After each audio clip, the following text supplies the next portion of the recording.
Good evening and welcome to my channel. Tonight we'll be continuing our story of The Picture of Dorian Gray by Oscar Wilde, Chapter 5. "Mother, Mother, I am so happy," whispered the girl, burying her face in the lap of the faded, tired-looking woman who, with back turned to the shrill, intrusive light, was sitting in the one armchair that their dingy sitting room contained. "I am so happy," she repeated, "and you must be happy too." Mrs. Vane winced and put her thin, bismuth-whitened hands on her daughter's head. "Happy," she echoed. "I am only happy, Sybil, when I see you act. You must not think of anything but your acting. Mr. Isaacs has been very good to us, and we owe him money." The girl looked up and pouted. "Money, Mother," she cried. "What does money matter? Love is more than money. Mr. Isaacs has advanced us £50 to pay off our debts and to get a proper outfit for James. You must not forget that, Sybil. £50 is a very large sum.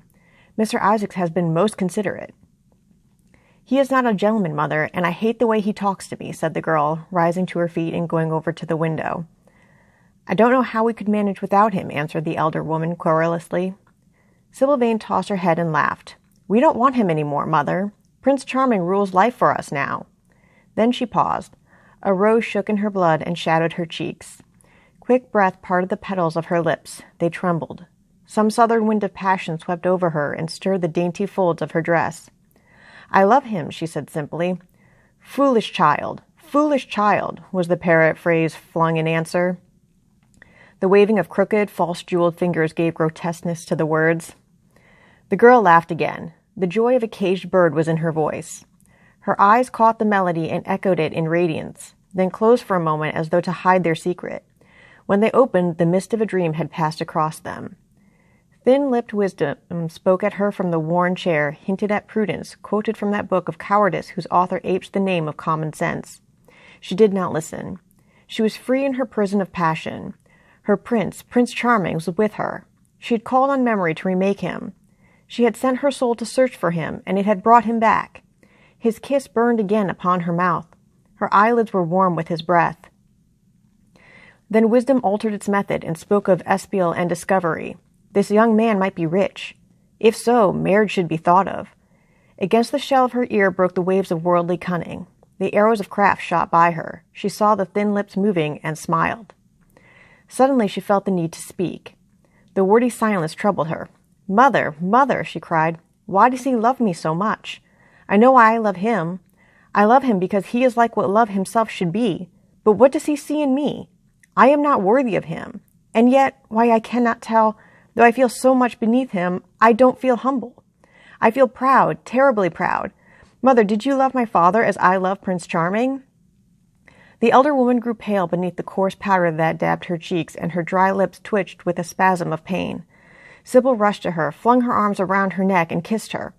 "Forgive me, Mother. I know it pains you to talk about our father, but it only pains you because you loved him so much. Don't look so sad. I am as happy today as you were 20 years ago. Ah, let me be happy forever." "My child, you are far too young to think of falling in love. Besides, what do you know of this young man? You don't even know his name. The whole thing is most inconvenient, and really, when James is going away to Australia, and I have so much to think of, I must say that you should have shown more consideration. However, as I said before, if he is rich— Ah, Mother, Mother, let me be happy." Mrs. Vane glanced at her, and with one of those false theatrical gestures that so often become a mode of second nature to a stage player, clasped her in her arms. At this moment the door opened, and a young lad with rough brown hair came into the room. He was thick-set of figure, and his hands and feet were large and somewhat clumsy in movement. He was not so finely bred as his sister. One would hardly have guessed the close relationship that existed between them. Mrs. Vane fixed her eyes on him and intensified her smile. She mentally elevated her son to the dignity of an audience. She felt sure that the tableau was interesting. "You might keep some of your kisses for me, Sybil, I think," said the lad with a good-natured grumble. "Ah, but you don't like being kissed, Jim," she cried. "You are a dreadful old bear." And she ran across the room and hugged him. James Van looked into his sister's face with tenderness. "I want you to come out with me for a walk, Sybil. I don't suppose I shall ever see this horrid London again. I am sure I don't want to." "My son, don't say such dreadful things," murmured Mrs. Vane, taking up a tawdry theatrical dress, with a sigh, and beginning to patch it. She felt a little disappointed that he had not joined the group. It would have increased the theatrical picturesqueness of the situation. Why not, Mother? I mean it. You pain me, my son. I trust you will return from Australia in a position of affluence. I believe there is no society of any kind in the colonies, nothing that I would call society. So when you have made your fortune, you must come back and assert yourself in London. Society, muttered the lad. I don't want to know anything about that. I should like to make some money to take you and Sybil off the stage. I hate it. Oh, Jim, said Sybil, laughing, how unkind of you. But are you really going for a walk with me? That will be nice. I was afraid you were going to say goodbye to some of your friends, to Tom Hardy, who gave you that hideous pipe, or Ned Langdon, who makes fun of you for smoking it. It is very sweet of you to let me have your last afternoon. Where shall we go? Let us go to the park. I am too shabby, he answered, frowning. Only swell people go to the park. Nonsense, Jim, she whispered, stroking the sleeve of his coat. He hesitated for a moment. Very well, he said at last, but don't be too long dressing. She danced out of the door. One could hear her singing as she ran upstairs. Her little feet pattered overhead. He walked up and down the room 2 or 3 times. Then he turned to the still figure in the chair. Mother, are my things ready? He asked. Quite ready, James, she answered, keeping her eyes on her work. For some months past she had felt ill at ease when she was alone with this rough, stern son of hers. Her shallow, secret nature was troubled when their eyes met. She used to wonder if he suspected anything. The silence, for he made no other observation, became intolerable to her. She began to complain. Women defend themselves by attacking, just as they attack by sudden and strange surrenders. I hope you will be contented, James, with your seafaring life, she said. You must remember that it is your own choice. You might have entered a solicitor's office. Solicitors are a very respectable class, and in the country often dine with the best families. I hate offices and I hate clerks, he replied, but you are quite right. I have chosen my own life. All I say is, watch over Sybil. Don't let her come to any harm. Mother, you must watch over her. James, you really talk very strangely. Of course I watch over Sybil. I hear a gentleman comes every night to the theater and goes behind to talk to her. Is that right? What about that? You are speaking about things you don't understand, James. In the profession, we are accustomed to receive a great deal of most gratifying attention. I myself used to receive many bouquets at one time. That was when acting was really understood. As for Sybil, I do not know at present whether her attachment is serious or not, but there is no doubt that the young man in question is a perfect gentleman. He is always most polite to me. Besides, he has the appearance of being rich, and the flowers he sends are lovely. You don't know his name, though, said the lad harshly. No, answered his mother with a placid expression in her face. He has not yet revealed his real name. I think it is quite romantic of him. He is probably a member of the aristocracy. James Van bit his lip. Watch over Sybil, mother, he cried. Watch over her. My son, you distress me very much. Sybil is always under my special care. Of course, if this gentleman is wealthy, there is no reason why she should not contract an alliance with him. I trust he is one of the aristocracy. He has all the appearance of it, I must say. It might be a most brilliant marriage for Sybil. They would make a charming couple. His good looks are really quite remarkable. Everybody notices them. The lad muttered something to himself and drummed on the window pane with his coarse fingers. He had just turned around to say something when the door opened and Sybil ran in. How serious you both are, she cried. What is the matter? Nothing, he answered. I suppose one must be serious sometimes. Goodbye, mother. I will have my dinner at 5 o'clock. Everything is packed except my shirt, so you need not trouble. Goodbye, my son, she answered with a bow of stained stateliness. She was extremely annoyed at the tone he had adopted with her, and there was something in his look that had made her feel afraid. Kiss me, mother, said the girl. Her flower-like lips touched the withered cheek and warmed its frost. My child, cried Mrs. Vane, looking up to the ceiling in search of an imaginary gallery. Come, Sybil, said her brother impatiently. He hated his mother's affectations. They went out into the flickering, wind-blown sunlight and strolled down the dreary Euston Road. The passers-by glanced in wonder at the sullen, heavy youth who, in coarse, ill-fitting clothes, was in the company of such a graceful, refined-looking girl. He was like a common gardener walking with a rose. Jim frowned from time to time when he caught the inquisitive glance of some stranger. He had that dislike of being stared at, which comes on geniuses late in life and never leaves the commonplace. Sybil, however, was quite unconscious of the effect she was producing. Her love was trembling in laughter on her lips. She was thinking of Prince Charming, and that she might think of him all the more, she did not talk of him, but prattled on about the ship in which Jim was going to sail, about the gold he was certain to find, about the wonderful heiress whose life he was to save from the wicked, red-shirted bushrangers. For he was not to remain a sailor, or a supercargo, or whatever he was going to be. Oh, no. A sailor's existence was dreadful. Fancy being cooped up in a horrid ship, with the hoarse, humpbacked waves trying to get in, and a black wind blowing the mast down and tearing the sails into long, screaming ribbons. He was to leave the vessel at Melbourne, bid a polite goodbye to the captain, and go off at once to the goldfields. Before a week was over, he was to come across a large nugget of pure gold, the largest nugget that had ever been discovered, and bring it down to the coast in a wagon guarded by 6 mounted policemen.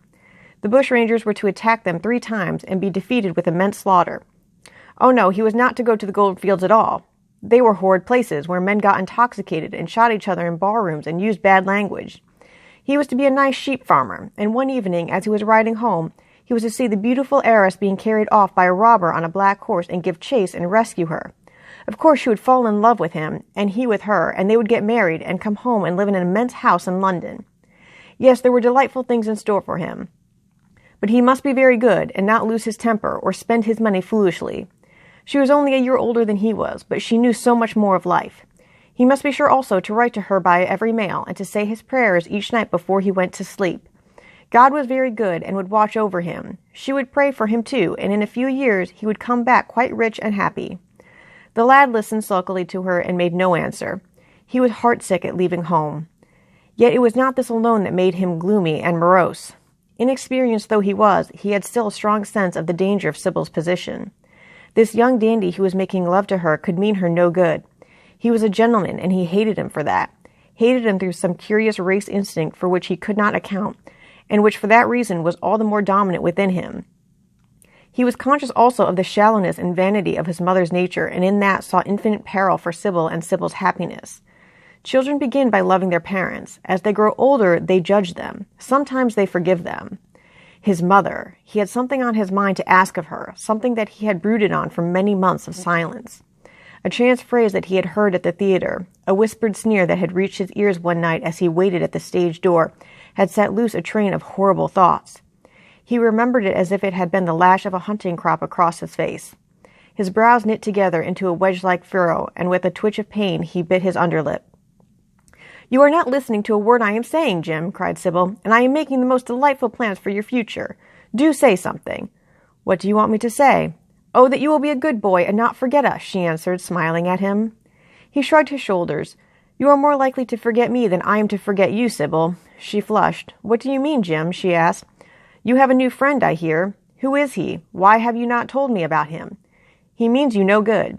"Stop, Jim," she exclaimed. "You must not say anything against him. I love him." "Why, you don't even know his name," answered the lad. "Who is he? I have a right to know." "He is called Prince Charming. Don't you like the name? Oh, you silly boy, you should never forget it. If you only saw him, you would think him the most wonderful person in the world. Some day you will meet him, when you come back from Australia. You will like him so much. Everybody likes him, and I love him. I wish you could come to the theater tonight. He is going to be there, and I am to play Juliet. Oh, how I shall play it. Fancy, Jim, to be in love and play Juliet. To have him sitting there, to play for his delight. I am afraid I may frighten the company, frighten or enthrall them. To be in love to surpass oneself. Poor dreadful Mr. Isaacs will be shouting genius to his loafers at the bar. He has preached me as a dogma. Tonight he will announce me as a revelation. I feel it. And it is all his only, Prince Charming, my wonderful lover, my god of graces. But I am poor beside him. Poor? What does that matter? When poverty creeps in at the door, love flies in through the window. Our proverbs want rewriting. They were made in winter, and it is summer now. Springtime for me, I think. A very dance of blossoms and blue skies. He is a gentleman, said the lad sullenly. A prince, she cried musically. What more do you want? He wants to enslave you. I shudder at the thought of being free. I want you to beware of him.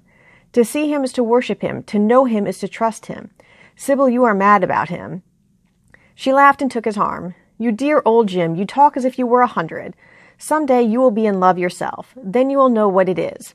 Don't look so sulky. Surely you should be glad to think that, though you are going away, you leave me happier than I have ever been before. Life has been hard for us both, terribly hard and difficult.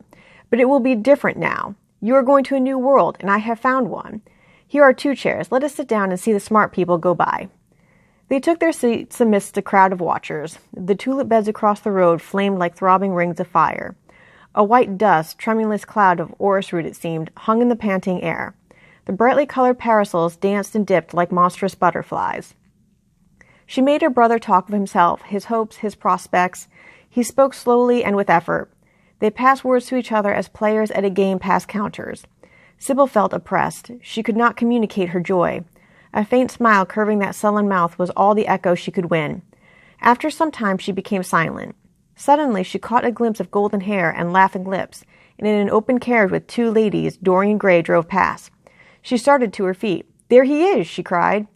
"Who?" said Jimbane. "Prince Charming," she answered, looking after the Victoria.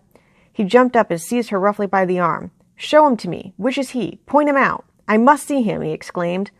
But at that moment the Duke of Berwick's foreign hand came between, and when it had left the space clear, the carriage had swept out of the park. "He is gone," murmured Sybil sadly. "I wish you had seen him." "I wish I had, for sure as there is a God in heaven, if he ever does you any wrong, I shall kill him." She looked at him in horror. He repeated his words. They cut the air like a dagger. The people round began to gape. A lady standing close to her tittered. "Come away, Jim, come away," she whispered. He followed her doggedly as she passed through the crowd. He felt glad at what he had said. When they reached the Achilles statue, she turned round. There was pity in her eyes that became laughter on her lips. She shook her head at him. "You are foolish, Jim, utterly foolish, a bad-tempered boy, that is all. How can you say such horrible things? You don't know what you are talking about. You are simply jealous and unkind. Ah, I wish you would fall in love. Love makes people good, and what you said was wicked." "I am 16, he answered, "and I know what I am about. Mother is no help to you. She doesn't understand how to look after you. I wish now that I was not going to Australia at all. I have a great mind to chuck the whole thing up. I would if my articles hadn't been signed." "Oh, don't be so serious, Jim. You are like one of the heroes of those silly melodramas Mother used to be so fond of acting in. I am not going to quarrel with you. I have seen him, and oh, to see him is perfect happiness. We won't quarrel. I know you would never harm anyone I love, would you?" "Not as long as you love him, I suppose," was the sullen answer. "I shall love him forever," she cried. "And he? Forever, too. He had better." She shrank from him. Then she laughed and put her hand on his arm. He was merely a boy. At the Marlborough Arch they hailed an omnibus, which left them close to their shabby home in the Euston Road. It was after 5 o'clock, and Sybil had to lie down for a couple of hours before acting. Jim insisted that she should do so. He said that he would sooner part with her when their mother was not present. She would be sure to make a scene, and he detested scenes of every kind. In Sybil's own room they parted. There was jealousy in the lad's heart, and a fierce, murderous hatred of the stranger who, as it seemed to him, had come between them. Yet when her arms were flung round his neck, and her fingers strayed through his hair, he softened and kissed her with real affection. There were tears in his eyes as he went downstairs. His mother was waiting for him below. She grumbled at his unpunctuality as he entered. He made no answer, but sat down to his meager meal. The flies buzzed round the table and crawled over the stained cloth. Through the rumble of omnibuses and the clatter of street cabs, he could hear the droning voice devouring each minute that was left to him. After some time, he thrust away his plate and put his head in his hands. He felt that he had a right to know. It should have been told to him before if it was as he suspected. Leaden with fear, his mother watched him. Words dropped mechanically from her lips. A tattered lace handkerchief twitched in her fingers. When the clock struck 6, he got up and went to the door. Then he turned back and looked at her. Their eyes met. In hers he saw a wild appeal for mercy. It enraged him. "Mother, I have something to ask you," he said. Her eyes wandered vaguely about the room. She made no answer. "Tell me the truth. I have a right to know. Were you married to my father?" She heaved a deep sigh. It was a sigh of relief. The terrible moment, the moment that night and day, for weeks and months she had dreaded, had come at last, and yet she felt no terror. Indeed, in some measure it was a disappointment to her. The vulgar directness of the question called for a direct answer. The situation had not been gradually led up to. It was crude. It reminded her of a bad rehearsal. "No," she answered, wondering at the harsh simplicity of life. "My father was a scoundrel then," cried the lad, clenching his fists. She shook her head. "I knew he was not free. We loved each other very much. If he had lived, he would have made provisions for us. Don't speak against him, my son. He was your father and a gentleman. Indeed, he was highly connected." An oath broke from his lips. "I don't care for myself," he exclaimed, "but don't let Sybil— it is a gentleman, isn't it, who is in love with her, or says he is? Highly connected too, I suppose." For a moment a hideous sense of humiliation came over the woman. Her head dropped. She wiped her eyes with shaking hands. "Sybil has a mother," she murmured. "I had none." The lad was touched. He went towards her, and stooping down, he kissed her. "I am sorry if I have pained you by asking about my father," he said, "but I could not help it. I must go now. Goodbye. Don't forget that you will have only one child now to look after. And believe me that if this man wrongs my sister, I will find out who he is, track him down, and kill him like a dog. I swear it." The exaggerated folly of the threat, the passionate gesture that accompanied it, the mad melodramatic words made life seem more vivid to her.